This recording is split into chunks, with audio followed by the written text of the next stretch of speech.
പാകിസ്ഥാനും അഫ്ഗാനിസ്ഥാനും തമ്മിലുള്ള സംഘർഷം രൂക്ഷമാകുന്നു. താലിബാന് ഇതിൽ പങ്കുള്ളതായി പറയപ്പെടുന്നതിനാൽ പാകിസ്ഥാൻ ഇപ്പോൾ മറ്റൊരു രാജ്യത്തിന്റെ സഹായം തേടിയിട്ടുണ്ട്. എന്തുകൊണ്ടാണ് പാകിസ്ഥാൻ ആ രാജ്യത്തെ സമീപിക്കുന്നതെന്ന ചോദ്യങ്ങളാണ് ഉയരുന്നത്. എന്താണ് ഇതിന് പിന്നിലെ പശ്ചാത്തലം?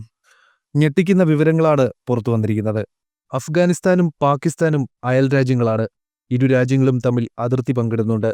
പ്രസിഡന്റ് അഷ്റഫ് ഘാനിയുടെ ഭരണത്തിനെതിരായ ആഭ്യന്തര യുദ്ധത്തിന് ശേഷം 2021 അഫ്ഗാനിസ്ഥാനിൽ താലിബാൻ ഭരണം കൈയാളുകയായിരുന്നു. ഇതുമൂലം പല രാജ്യങ്ങളും താലിബാൻ സർക്കാരിനെ അംഗീകരിച്ചില്ല. അതേസമയം താലിബാൻ സർക്കാരിനെ ആദ്യം അംഗീകരിച്ചത് പാകിസ്ഥാനായിരുന്നു. എന്നാൽ ഇപ്പോൾ ഇരു രാജ്യങ്ങളും തമ്മിൽ കടുത്ത സംഘർഷമാണ് നിലനിൽക്കുന്നത്. അഫ്ഗാനിസ്ഥാനിൽ പ്രവർത്തിക്കുന്ന തെഹ്രീക്ക് താലിബാൻ പാകിസ്ഥാൻ എന്ന സംഘടനയാണ് ഈ സംഘർഷത്തിന് ഉത്തരവാദി. ഈ സംഘടനയിലുള്ള അംഗങ്ങളാണ് പാകിസ്ഥാനെ ആക്രമിച്ചത്.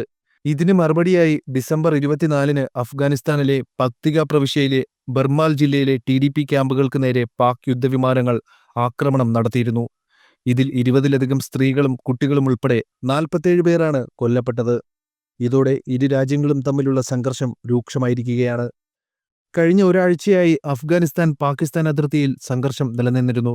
അഫ്ഗാനിസ്ഥാനിലെ TDP സംഘടനയും പാക് സൈന്യവും തമ്മിലാണ് ഏറ്റുമുട്ടൽ. താലിബാൻ പാകിസ്ഥാനിൽ കടന്ന് സൈനിക കേന്ദ്രങ്ങൾ പിടിച്ചടക്കിയതായി പറയപ്പെടുന്നു. ഇതോടൊപ്പം പാക് സൈന്യം അഫ്ഗാനിസ്ഥാനിൽ കീഴടങ്ങിയതായും റിപ്പോർട്ടുകളുണ്ട്. ഇത് പാകിസ്ഥാന് വലിയ തലവേദനയാണ് ഉണ്ടാക്കിയിരിക്കുന്നത്. ഈ സാഹചര്യത്തിലാണ് താലിബാനെ നിയന്ത്രിക്കാൻ പാകിസ്ഥാൻ ആവശ്യമായ നടപടികൾ സ്വീകരിച്ചത്. ഇതനുസരിച്ച് മറ്റ് രാജ്യങ്ങളിൽ നിന്ന് പാകിസ്ഥാൻ സഹായം അഭ്യർത്ഥിച്ചു തുടങ്ങിയിട്ടുണ്ട്. അത്തരത്തിൽ പാകിസ്ഥാൻ ആദ്യം സമീപിച്ച രാജ്യമാണ് തജിക്കിസ്ഥാൻ. അതായത് കഴിഞ്ഞ ഡിസംബർ 30-ന് പാക് രഹസ്യാന്വേഷണ ഏജൻസിയായ ISIയുടെ തലവൻ ലഫ്റ്റനന്റ് ജനറൽ അസീം മാലിക് തജിക്കിസ്ഥാനിൽ പോയി ആ രാജ്യത്തിന്റെ പ്രസിഡന്റ് ഇമോമാലി റഹ്മാനുമായി കൂടിക്കാഴ്ച നടത്തി. തജിക്കിസ്ഥാന്റെ തലസ്ഥാനമായ ദുഷാൻബെയിലായിരുന്നു കൂടിക്കാഴ്ച നടന്നത്. തുടർന്ന് ഇരു രാജ്യങ്ങളുടെയും നേതാക്കൾ ഉഭയകക്ഷി ബന്ധം, പ്രാദേശിക സമാധാനം, സുരക്ഷ എന്നിവയെക്കുറിച്ച് ചർച്ച ചെയ്തു. താലിബാൻ സൃഷ്ടിക്കുന്ന ഭീഷണികളെക്കുറിച്ചും അവർ നടത്തുന്ന ആക്രമണങ്ങളെക്കുറിച്ചും ISI തലവൻ അസീം മാലിക് സഹായം അഭ്യർത്ഥിച്ചതായി പറയപ്പെടുന്നു, പ്രത്യേകിച്ച് പാകിസ്ഥാന്. എന്നിരുന്നാലും പാകിസ്ഥാന്റെ അഭ്യർത്ഥനയോട് തജിക് പ്രസിഡന്റ് ഇമോമാലി റഹ്മാൻ എന്താണ് പറഞ്ഞതെന്ന വിവരങ്ങളൊന്നും പുറത്തുവിട്ടിട്ടില്ല. എങ്കിലും അനുകൂലമായ മറുപടിയാണ് അദ്ദേഹം നൽകിയതെന്നാണ് സൂചന. കാരണം അഫ്ഗാനിസ്ഥാനിലെ താലിബാൻ ഭരണത്തെ അതിന്റെ തുടക്കം മുതലേ തജിക്കിസ്ഥാൻ ശക്തമായി എതിർത്തിരുന്നു. 2021 അഫ്ഗാനിസ്ഥാനിൽ പ്രസിഡന്റ് അഷ്റഫ് ഘാനിയുടെ ഭരണത്തെ താലിബാൻ അട്ടിമറിച്ചതു മുതൽ തജിക്കിസ്ഥാൻ താലിബാൻ വിരുദ്ധ നിലപാടാണ് സ്വീകരിച്ചിരുന്നത്. ഇവിടെ ശ്രദ്ധിക്കേണ്ട മറ്റൊരു കാര്യം താലിബാൻ വിരുദ്ധ ഗ്രൂപ്പുകളുടെ പല നേതാക്കളും തജിക് വംശജരാണ് എന്നതാണ്. ഇന്ത്യയുമായി ബന്ധമുള്ള നാഷണൽ റെസിസ്റ്റൻസ് ഫ്രണ്ടിലെ പല നേതാക്കളും തജിക്കിസ്ഥാനിൽ നിന്നുള്ളവരാണ്.